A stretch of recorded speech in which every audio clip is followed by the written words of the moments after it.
Mira, te voy a ser honesta. Si alguien te dice que la venganza se siente dulce, probablemente nunca ha experimentado lo que es ser completamente invisible en una sala llena de gente que depende de tu trabajo todos los días para respirar. Y cuando digo que dependen de tu trabajo, no hablo de manera figurada. Hablo de un sistema de bases de datos que maneja 3.000 millones de pesos en transacciones diarias. 3.000 millones. Y la única persona que realmente sabe cómo funciona, cómo se mantiene, cómo respira cuando alguien comete un error grave a las 3 de la mañana, esa soy yo. Y nadie lo sabía. Bueno, casi nadie. Yo soy Camila Rosales. Tengo 32 años.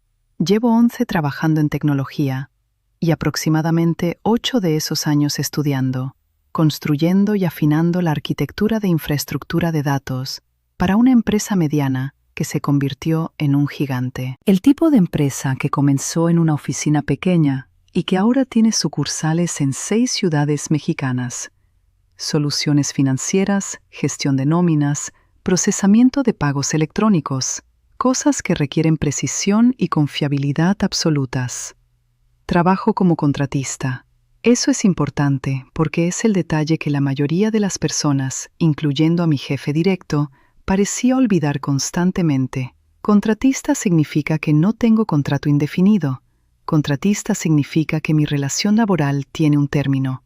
Contratista, según la forma de ver de Rodrigo Fuentes, significaba que era desechable. Rodrigo era el gerente de tecnología. En el papel, yo reportaba a él, aunque la verdad era mucho más complicada que eso. Rodrigo no sabía nada de bases de datos, no sabía nada de arquitectura, no sabía nada de la infraestructura que yo había pasado años construyendo mientras él asistía a reuniones, se llevaba el crédito y aprendía a usar términos técnicos justos lo suficiente como para sonar inteligente frente a los ejecutivos. El tipo tenía 53 años, un traje que probablemente costaba más que mi renta mensual, y esa sonrisa de gerente que te dice que está completamente seguro de su posición, sin importar cuántos errores cometa. Cabello cano peinado hacia atrás, lentes de montura de titanio que nunca necesitaba porque, honestamente, sus ojos funcionaban perfectamente bien. Los lentes eran solo parte de la imagen. Todo en Rodrigo era imagen.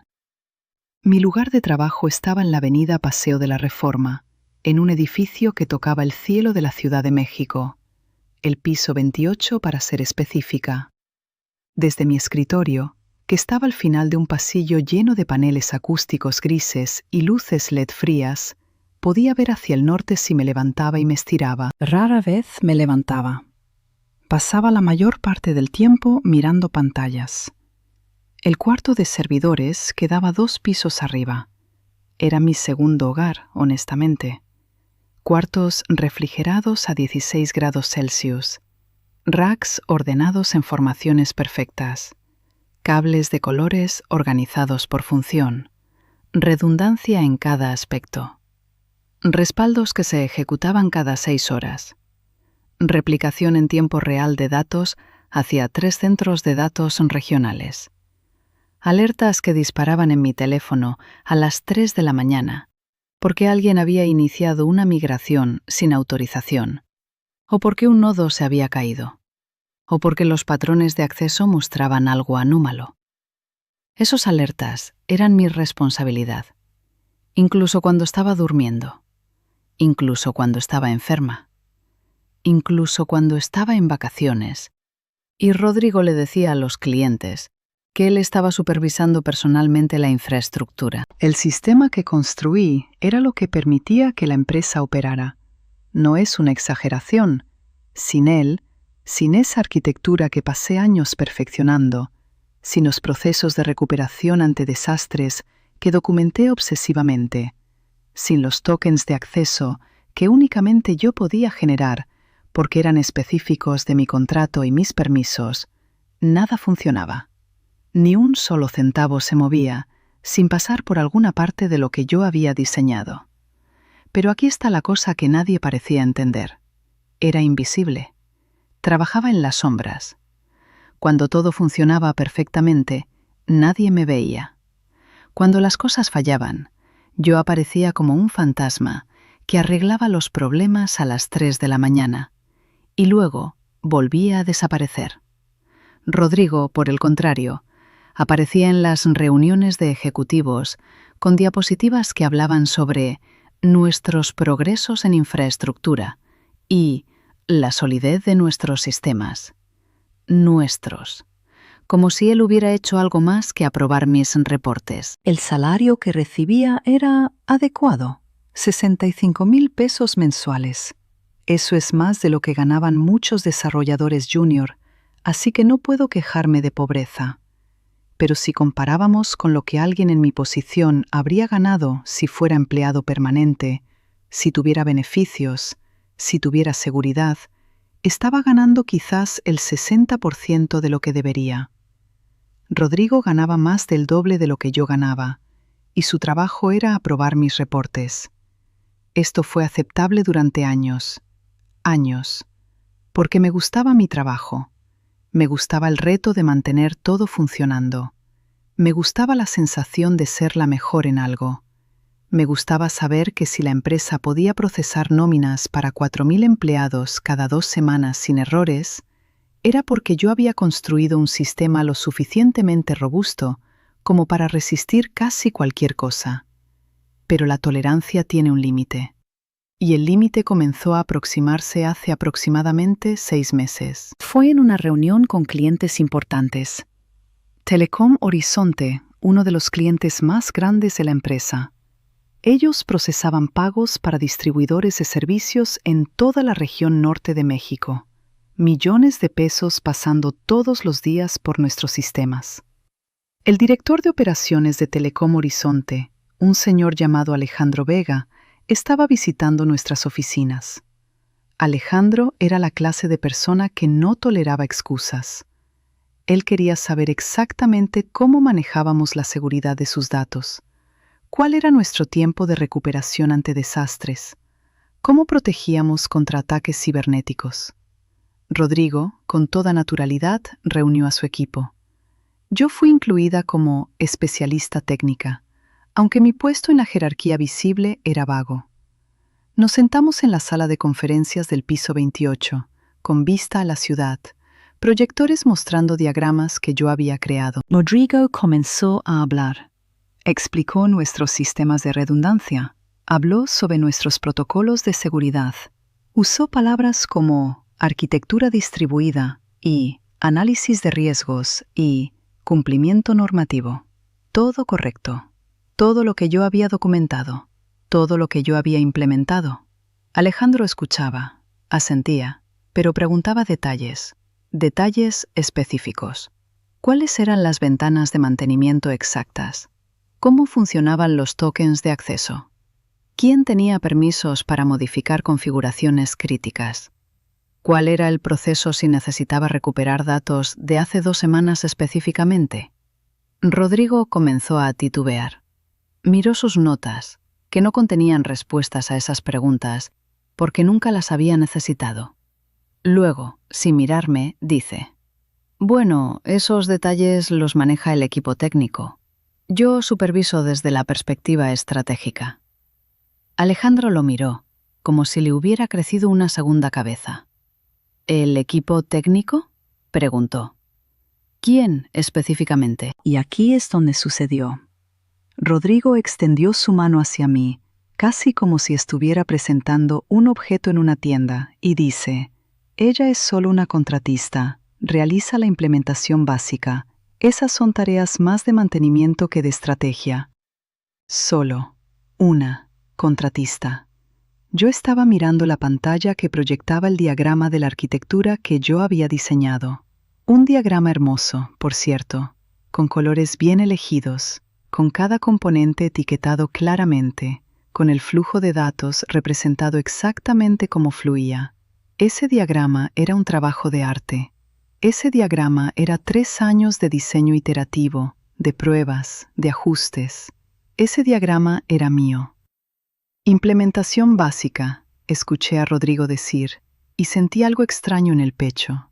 No era ira, ira habría sido más fácil de manejar. Era una sensación de vacío, como si todo lo que yo había trabajado en hacer, todo lo que yo había construido, de repente pesara menos que el aire. Alejandro me miró. Esperó a que dijera algo. Yo sonreí, porque eso es lo que hace uno. Uno sonríe cuando está en una sala llena de gente y acabas de ser tratada como una máquina de escribir que habla. La implementación es bastante compleja en realidad, dije con la voz más tranquila que pude. Cada componente tiene estados específicos. Cada transacción se valida contra 7 capas diferentes de verificación. Los tokens de acceso se regeneran cada 30 días. Hay redundancia en cada nivel. Si falla un nodo, el sistema automáticamente distribuye la carga entre los otros 6 en menos de 200 milisegundos. Alejandro comenzó a hacer preguntas reales, y yo respondí.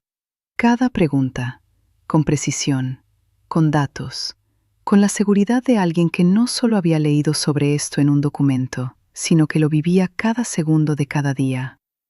Rodrigo se recostó en su silla y cruzó los brazos.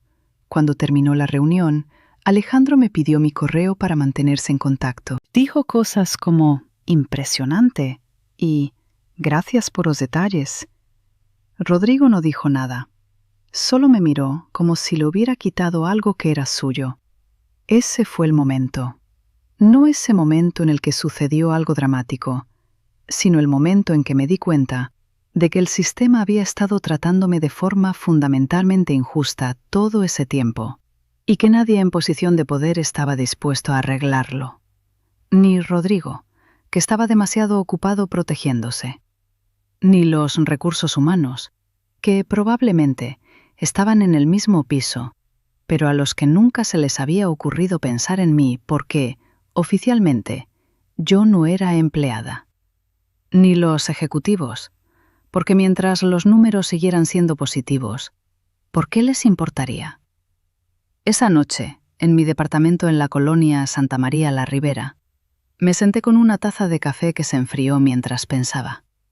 Mi gato, Sherlock, se acurrucó en mi regazo, y pensé en la única cosa que me quedaba: el control. No el control que Rodrigo creía tener sobre mí, control sobre lo que sucedería después.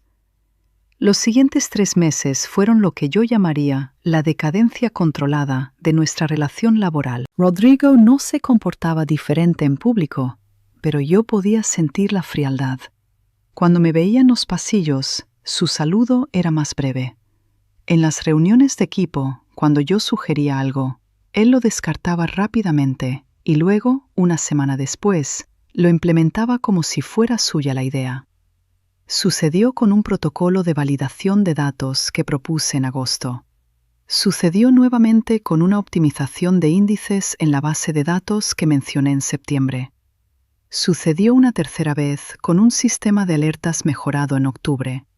Cada vez que yo señalaba que la idea era mía, él sonreía de esa manera especial que tienen los hombres en posición de poder. Una sonrisa que dice: claro que fue tuya, y ahora es mía. ¿Qué vas a hacer al respecto? Pero lo que quería que supiera Rodrigo era esto. Yo ya había decidido qué iba a hacer al respecto. Lo que sucedió fue más silencioso que una venganza. Fue más metódico. Fue, en realidad, completamente legal. Comenzó con un entendimiento simple. Mi contrato como contratista tenía una fecha de vencimiento, el 31 de marzo. Eso era en 4 meses desde ese momento. Mi contrato vencería, y con él todos mis permisos, mis credenciales, mi acceso a los servidores, mi capacidad de ejecutar comandos en la infraestructura que yo había construido. Todo eso estaba vinculado a un token de acceso que se renovaba una vez al año, y ese token vencería el 31 de marzo. Yo tenía el poder para renovarlo, solamente yo. Nadie más en la empresa había sido configurado para generar nuevos tokens de acceso de ese nivel. Eso era intencional. Cuando diseñé el sistema de seguridad hace 4 años, establecí una jerarquía estricta. Solo yo podía crear tokens de nivel administrativo.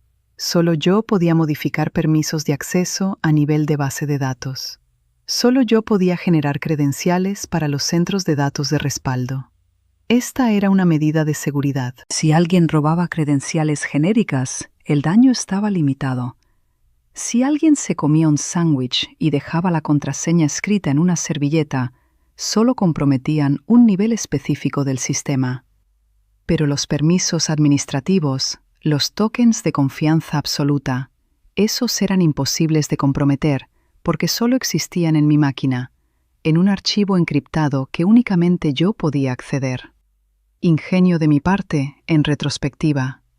Idiotez de la empresa por permitir que una sola persona controlara ese aspecto, pero ese no es asunto mío. No tomé la decisión de una noche para la otra. Pasé las semanas siguientes observando, documentando todo.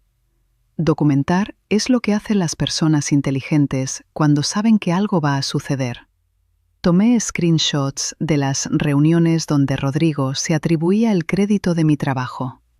Guardé correos electrónicos donde yo proponía soluciones y él las sugería una semana después. Descargué los registros de cambios del sistema que mostraban exactamente quién había implementado qué, cuándo y con qué resultado. También comencé a documentar la arquitectura en formas que la empresa pudiera usar, pero solo después de que yo me fuera. Escribí manuales técnicos. No eran incompletos, pero tampoco eran exactamente un mapa del tesoro.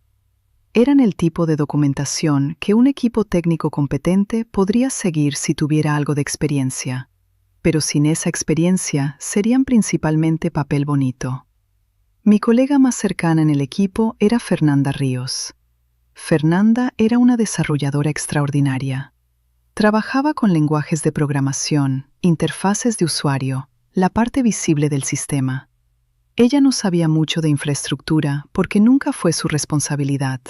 Pero Fernanda era una de las pocas personas en la empresa que realmente entendía lo que yo hacía, aunque no fuera capaz de hacerlo ella misma. Un miércoles en diciembre me senté con Fernanda en la cafetería del piso 28. Ese piso tenía una vista hermosa, pero la cafetería era terrible. El café sabía a agua con ambiciones de ser café. Las medialunas eran demasiado crujientes y no de la forma buena. Pero era un lugar donde podías hablar sin que todos te escucharan. ¿Qué vas a hacer?, preguntó Fernanda. Ella ya sabía que algo estaba pasando. Los desarrolladores siempre saben. Pueden sentir cuando algo está mal con la infraestructura. Mi contrato vence en 4 meses, dije, removiendo la taza de café hacia un lado. No voy a renovarlo. Fernanda se quedó en silencio. ¿No vas a renovarlo o no puedes?, preguntó. Las dos cosas, pero principalmente la primera. Rodrigo recibe 80,000 pesos mensuales para hacer lo que hago yo por 65. Pero eso no es lo que me molesta. Lo que me molesta es que él piensa que puede tratarme como si fuera invisible. Piensa que puede apropiarse de mi trabajo porque tengo un contrato y él tiene un puesto permanente. Camila, dijo Fernanda, inclinándose hacia adelante, si no renuevas tu contrato, nadie sabe cómo hacer nada. Rodrigo no puede hacer lo que tú haces. Yo no puedo. Alejandro Vega podría ser inteligente, pero ni él pasó años construyendo eso. Exactamente, respondí. Y luego vi el momento en que Fernanda entendió lo que estaba sucediendo. Sus ojos se ampliaron ligeramente. No fue un entendimiento de «oh no, ella quiere sabotajear la empresa». Fue un entendimiento de «oh, ella finalmente está poniendo su propio valor primero, y la empresa va a tener que lidiar con las consecuencias de haberla tratado como basura». «¿Documentaste todo?», preguntó. «Obsesivamente», respondí. «¿Dejará la documentación para el equipo?» «Sí». «¿Es buena documentación?» «Es adecuada, suficientemente buena para que alguien competente la siga. Insuficiente para que Rodrigo pretenda ser competente». Fernanda exhaló lentamente. Luego sonrió. «Adelante entonces», dijo.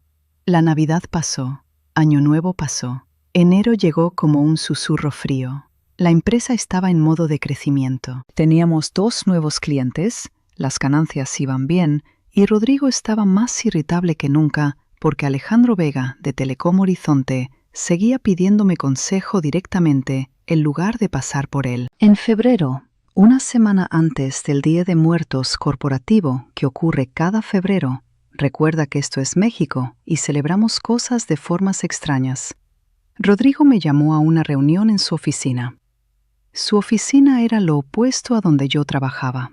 Era grande, con ventanas que miraban hacia el sur, con un sofá de cuero que nadie se sentaba en, con estantes llenos de libros que nadie leía.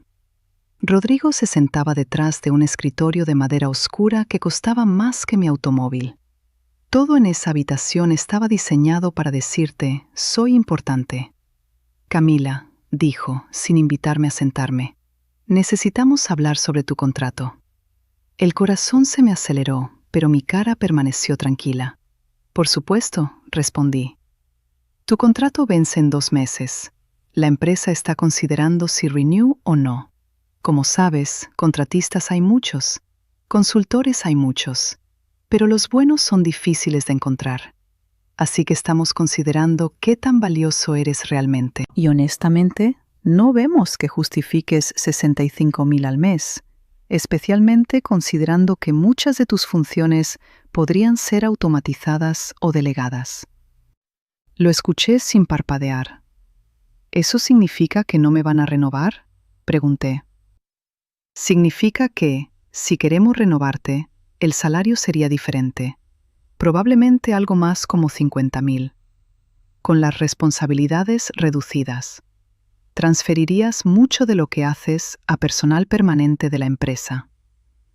Ahí estaba, la jugada final, la humillación definitiva.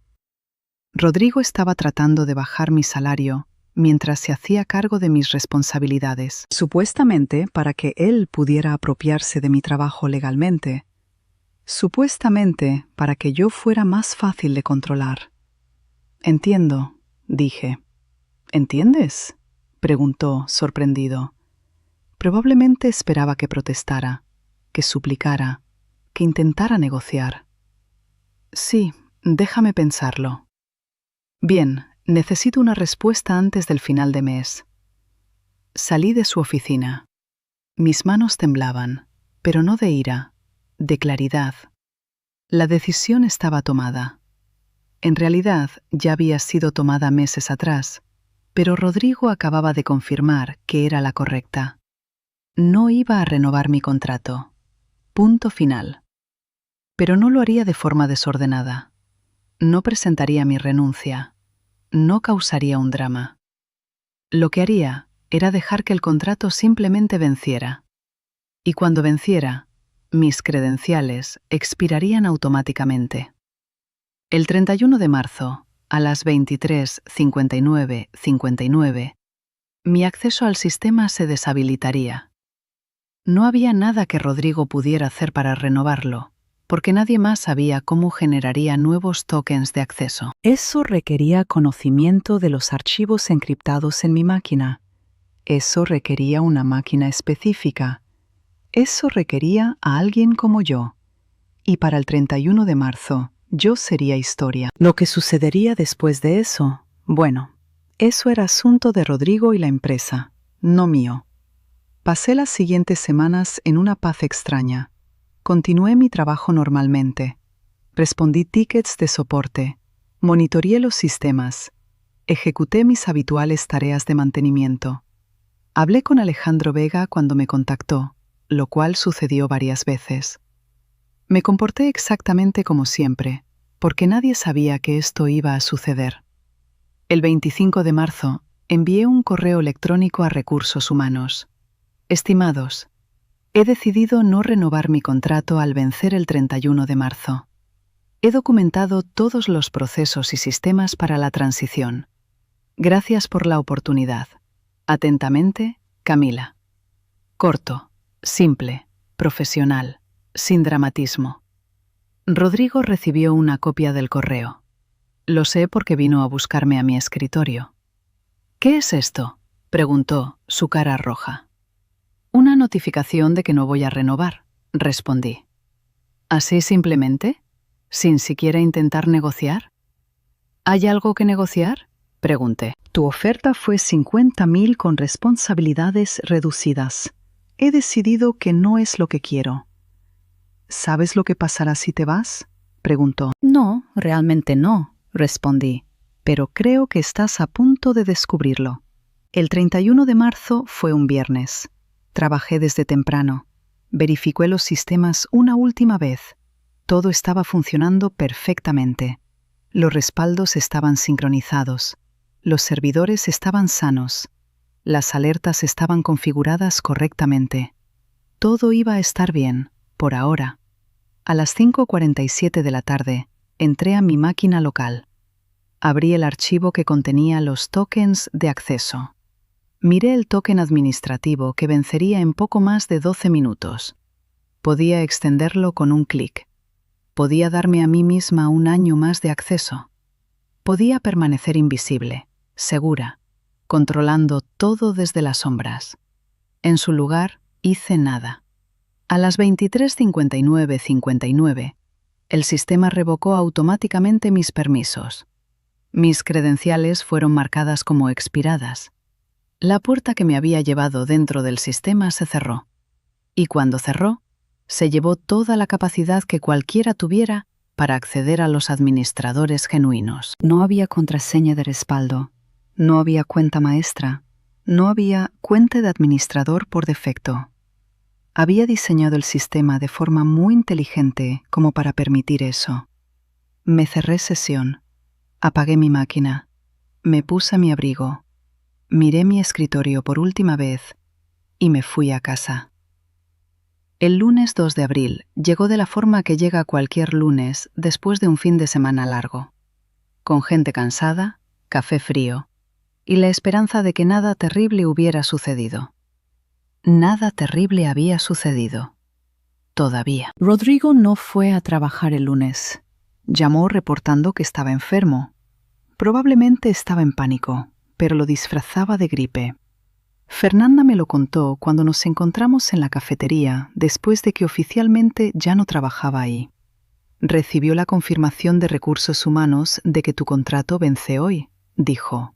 Fue a buscarte a las 8 de la mañana. Cuando se enteró de que ya no estabas aquí, se puso blanco. Yo estaba en casa, leyendo un libro que había ignorado durante meses. Sherlock, mi gato, dormía en mi regazo. Me sentía más en paz de lo que me había sentido en años. El caos comenzó a las 9:47 de la mañana. Alejandro Vega llamó. No vino a mi casa. Simplemente llamó a Fernanda, quien me lo pasó. Su voz estaba 2 tonos más alta que de costumbre. Camila, Alejandro, necesito que me expliques qué sucedió con tus credenciales. Vencieron, respondí. Como estaba programado que sucediera. Mi contrato terminó. Pero necesito acceso al servidor de replicación. El nodo de respaldo en Guadalajara está actualizándose y necesito verificar integridad antes de que finalice. Entiendo, dije. Eso normalmente requeriría autenticación de nivel administrativo. Sí, eso ya lo sé. ¿Puedes generarme un token? No puedo. Silencio en la línea. ¿No puedes o no quieres?, preguntó. No puedo, técnicamente. Solo una cuenta puede generar esos tokens y era la mía, y mi acceso acaba de expirar. ¿Quién más puede hacerlo? Aquí fue donde tuve que ser honesta, porque Alejandro era un buen tipo, y porque la honestidad en este momento era exactamente lo que había planificado todo este tiempo. Nadie, dije. Es una consecuencia del sistema de seguridad que diseñé. Un único punto de acceso para los permisos más críticos. Pensé que era mejor mantener a un solo guardián que permitir que múltiples personas tuvieran ese poder. ¿Y ese único guardián eras tú? Sí. ¿Y ahora te vas? Mi contrato terminó. Nuevamente, silencio. ¿Necesitas que venga?, preguntó con precaución. Probablemente, respondí, pero solo si realmente lo necesitas. Una cosa que aprendí trabajando aquí es que existe una diferencia entre lo que la gente dice que necesita y lo que realmente necesita.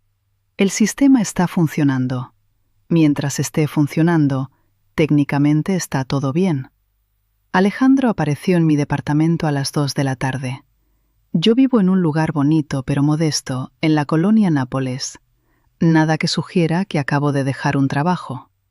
Mi departamento de 2 habitaciones estaba limpio. Había un olor a café fresco, y la vista desde mi ventana mostraba un pequeño parque donde la gente estaba disfrutando de un día soleado de abril. Alejandro era diferente fuera de su contexto corporativo. Sin el traje de ejecutivo, sin la máscara de poder, parecía un hombre que había estado despierto durante demasiado tiempo. «Camila», dijo sin preámbulos, «necesito entender qué sucedió». Le ofrecí café. Rechazó. Se sentó en mi sofá como si estuviera a punto de derrumbarse. «Rodrigo me dijo que eras solo una contratista», comencé, «y que implementabas cosas básicas. Pero la realidad es que construí cada parte de la infraestructura de bases de datos que permite que tu empresa funcione. Hice eso por 65,000 pesos mensuales, mientras que Rodrigo, quien no puede encender un servidor sin ayuda, gana 80,000 por apropiarse de mi trabajo». «Eso no justifica sabotajear la empresa», dijo Alejandro. «No saboteé nada», respondí. «Mi contrato vence. Es legal, es profesional. Lo que sucedió es que Construcciones su infraestructura completamente dependiente de una sola persona, y esa persona se fue. Eso es un fracaso de planeamiento, no una acción de mala fe de mi parte». Alejandro se restregó la cara. «Podemos renovar tu contrato», dijo. «A 2 veces tu salario anterior, 90,000 mensuales». «Ahora soy valiosa», respondí. «Siempre fuiste valiosa. Pero solo me das ese dinero ahora que la empresa está en pánico. Si Rodrigo nunca hubiera dicho lo que dijo, si me hubiera tratado con respeto, si la empresa hubiera valorado mi trabajo, quizás estaría teniendo esta conversación hace 6 meses, y el resultado habría sido diferente». «¿Entonces qué quieres?», preguntó. «Quiero un contrato permanente, 150,000 mensuales. Reporte directo a ti, no a Rodrigo. Y quiero que Rodrigo sea removido de su posición en tecnología. Puede quedarse en la empresa si lo desea, pero no supervisa tecnología». Alejandro se levantó. «Eso es extorsión». «No», dije. «Eso es negociación. Tengo algo que tú necesitas. Tú tienes algo que yo quiero. Es el mercado básico. La diferencia es que yo tengo todas las cartas y hemos llegado al momento en que se juegan». «¿Y si digo que no?». «Entonces el 12 de abril sigue siendo el día en que mi empresa se dio cuenta de que había construido toda su operación sobre una sola persona que no valoraba. Eventualmente encontrarán a alguien más, o construirán los sistemas de nuevo, o harán ambas cosas. Pero va a costar mucho dinero, va a tomar mucho tiempo, y van a sufrir durante ese tiempo». Alejandro se fue. No me dijo sí, tampoco me dijo no. Mientras tanto, el caos se propagaba. Para las 5 de la tarde del lunes, el nodo en Guadalajara estaba completamente sin respuesta. El intento de actualización se había quedado a mitad de camino, bloqueado porque requería confirmar cambios con credenciales de administrador que ya no existían. Fernanda me contó por teléfono que la sala de servidores estaba en silencio, literal, como si el edificio estuviera sosteniendo la respiración. El martes por la mañana, Rodrigo estaba de vuelta. Entró a la oficina como un hombre que había pasado la noche en vigilia, lo cual probablemente había hecho. Apareció en el departamento de Fernanda, que me pasó información a través de mensajes de texto porque ella es una buena amiga. «¿Dónde está Camila?», preguntó Rodrigo. «Se fue, su contrato terminó», respondió Fernanda. «¿Tiene algún contacto para nosotros?». «No». Rodrigo fue a buscar en los archivos de personal, pero naturalmente encontró mi número telefónico. Llamó a las 10:15 de la mañana. «Camila, soy Rodrigo. Necesitamos que regreses. Hay un problema con el servidor». «Siento mucho», respondí. «Ya no trabajo ahí». «Pero el sistema necesita que alguien haya planeado mejor. No fui yo quien no renovó credenciales de respaldo. No fui yo quien construyó toda la operación alrededor de una sola persona. Así que eso no es mi responsabilidad». Colgué. Para el miércoles, Alejandra había hablado con el consejo ejecutivo. Estaban considerando mis términos, pero mientras consideraban, más cosas comenzaban a romperse. Telecom Horizonte llama. Sus pagos estaban siendo retrasados. Las transacciones estaban atrapadas en procesos que no podían completarse sin validación de administrador. Eso era millones de pesos en dinero de terceros que estaba siendo congelado. Recursos Humanos llamó. Yo le conté exactamente lo que pasaría a continuación, que necesitaban un abogado, que necesitaban entender que nadie había hecho nada ilegal, que mi contrato vence, punto final. El hecho de que la empresa hubiera construido su operación entera alrededor de mi acceso era responsabilidad de la empresa, no mía. El jueves, Alejandro volvió a mi departamento. Esta vez traía un documento, un contrato permanente, 150,000 mensuales, reporte directo a él, firma del CEO y una otra cosa. Rodrigo será transferido a desarrollo de producto, dijo. Alguien más será nombrado para supervisar tecnología, alguien a quien recomendé. Una mujer que trabajó en IBM durante 8 años. Ella va a estar aquí el próximo lunes. Tomé el contrato, lo leí. Los términos estaban exactamente como los había pedido. ¿Esto fue lo que se necesitó?, pregunté. ¿Toda esta humillación, toda esta vergüenza corporativa para ser tratada con respeto? No, respondió Alejandro. Fue lo que se necesitó para que la empresa entendiera que no puedes construir nada importante sobre una sola persona sin valorarla. Esto debería haber sucedido hace años. Firmé el contrato con una pluma que sacó de su bolsillo. Cuando Alejandro se fue, me senté en mi sofá con Sherlock y pensé en algo. No sentí satisfacción. No sentí esa sensación de dulce venganza que la gente siempre describe. Lo que sentí fue la tranquila certeza de que había hecho lo correcto. La historia no termina con fuegos artificiales o una llamada de disculpas o incluso un reconocimiento de que Rodrigo había sido injusto. La historia termina simplemente. Camila Rosales vuelve al trabajo el lunes siguiente, con un contrato mejor, un salario mejor, un gerente que la respeta. Rodrigo va a su nueva oficina en desarrollo de producto y descubre que no es tan bueno en eso. Fernanda sonríe porque su amiga finalmente tiene lo que merecía. Telecom Horizonte recupera sus transacciones. El sistema continúa funcionando. Pero la lección es diferente de lo que esperas. La lección no es, ten cuidado de las personas rencorosas. La lección es, construye sistemas que no dependan completamente de una sola persona. Valora a las personas que construyen esos sistemas. Y si ignoras ambas lecciones, bueno, entonces tienes que rezar que esa persona siga siendo leal de todas formas. Yo lo fui, durante años. Fue Rodrigo quien decidió que eso no era suficiente. Así que cuando mi acceso expiró, no fue una venganza. Fue simplemente la consecuencia de sus propias decisiones, llegando a la puerta que él mismo había abierto.